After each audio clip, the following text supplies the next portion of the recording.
कभी बच्चों की कोई कहानी पढ़ी है और पढ़कर सोचा है कि भाई इन सीधे साधे शब्दों और प्यारी प्यारी तस्वीरों के पीछे असल में चल क्या रहा है? देखिए, ज्यादातर कहानियों के पीछे ना एक बहुत ही सोची समझी एक तरह की लर्निंग मशीन छिपी होती है। तो आज हम क्या करने वाले हैं? हम स्कूल की एक किताब से ऐसी ही एक कहानी को उठाएंगे और परत दर परत खोल कर देखेंगे कि ये मशीन आखिर काम कैसे करती है। तो चलिए शुरू करते हैं। देखिए, कोई भी अच्छा सबक ना हमेशा एक अच्छी कहानी से शुरू होता है।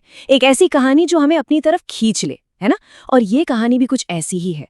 इसकी शुरुआत होती है गोपी नाम के एक लड़के से, एक शांत सी दोपहर में, और एक रहस्यमयी गेंद से। जरा सोचिए, गर्मी की एक शांत दोपहर है, गोपी अपनी किताब में बिल्कुल खोया हुआ है, और तभी अचानक झाड़ियों से एक सरसराहट की आवाज आती है, और फिर धम, बस सन्नाटा टूट गया। और कह सकते हैं कि रहस्य ने अभी अभी दरवाजे पर दस्तक दी है। तो गोपी अपनी खोज शुरू कर देता है। घास में देखता है, कुछ नहीं। झाड़ियों में झांकता है, वहां भी कुछ नहीं। लेकिन फिर सूखी पत्तियों के ढेर पर उसे वो चीज दिख जाती है, एक सफेद हॉकी की गेंद। और इसे देखते ही मन में पहला सवाल क्या आता है? यही कि भाई ये गेंद आखिर है किसकी? और यहीं पर कहानी का पहला छिपा हुआ सबक सामने आता है। देखिए, गोपी गेंद को अपने पास भी तो रख सकता था, है ना? लेकिन नहीं, वो अपनी ईमानदारी दिखाता है। वो फैसला करता है कि गेंद के असली मालिक को ढूंढना है। और बस यही खोज उसे खेल के मैदान में अपने दोस्तों तक ले जाती है।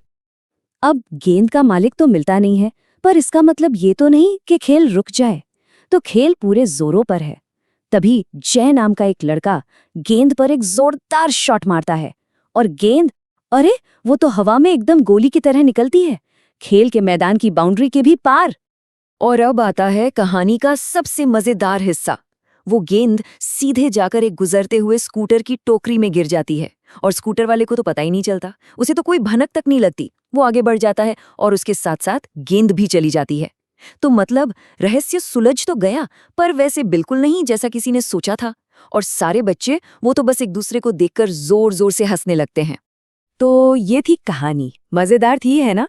लेकिन सवाल ये है कि क्या ये सिर्फ मजे के लिए थी, सिर्फ मनोरंजन, या इसके पीछे कोई गहरा मकसद भी है?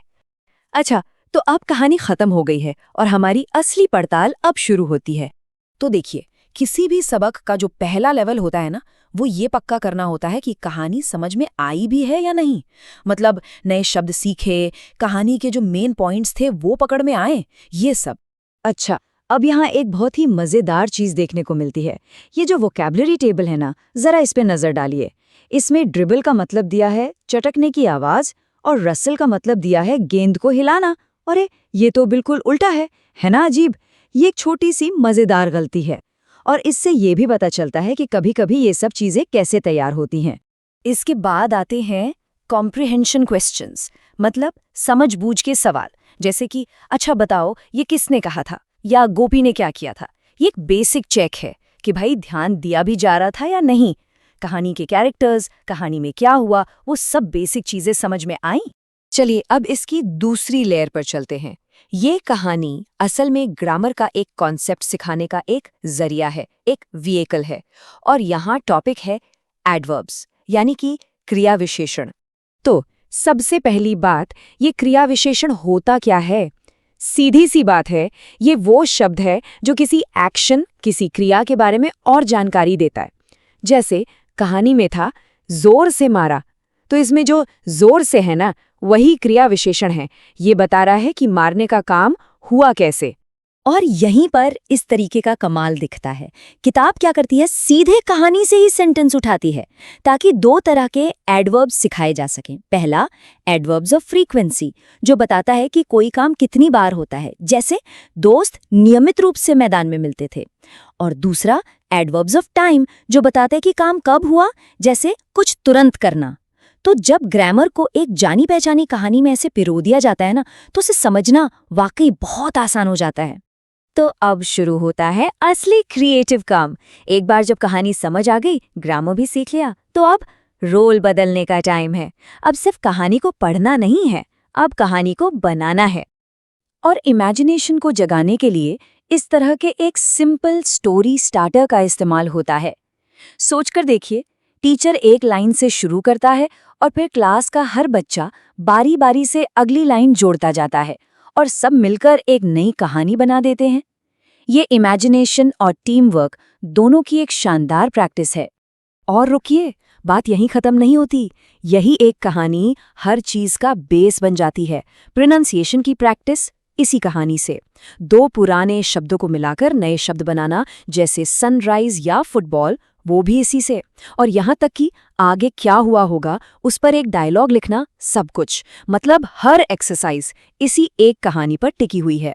और आखिर में हम पहुंचते हैं सबसे बाहरी और शायद सबसे जरूरी लेयर पर। वो है सबक को किताब से बाहर निकालकर असली दुनिया से जोड़ना। और यहीं पर आकर लर्निंग वाकई रेलेवेंट हो जाती है। जरा सोचिए इस बारे में। एक छोटी सी डिटेल, स्कूटर वाले का हेलमेट पहनना, ये रोड सेफ्टी पर डिस्कशन का पॉइंट बन जाता है। कहानी में हॉकी का जिक्र हुआ तो वो फेमस खिलाड़ियों पर एक रिसर्च प्रोजेक्ट बन गया। और फिर आता है वो बड़ा सवाल, वो नैतिक सवाल जो हर चीज को एक साथ जोड़ देता है कि अगर गोपी की जगह कोई और होता तो क्या करता। तो आखिर में हम क्या देखते हैं कि एक साधारण सी दिखने वाली कहानी कभी भी सिर्फ एक कहानी नहीं होती। ये तो लैंग्वेज, ग्रामर, क्रिएटिविटी और यहाँ तक कि नैतिकता सिखाने का एक मल्टी लेवल टूल है। और ये बात सोचने पर मजबूर करती है ना, कि आज हमारे पास जो भी स्किल्स हैं उनमें से कितनी ही ऐसी कहानियों की नींव पर बनी होंगी जिनके नाम तक शायद अब हमें याद नहीं है।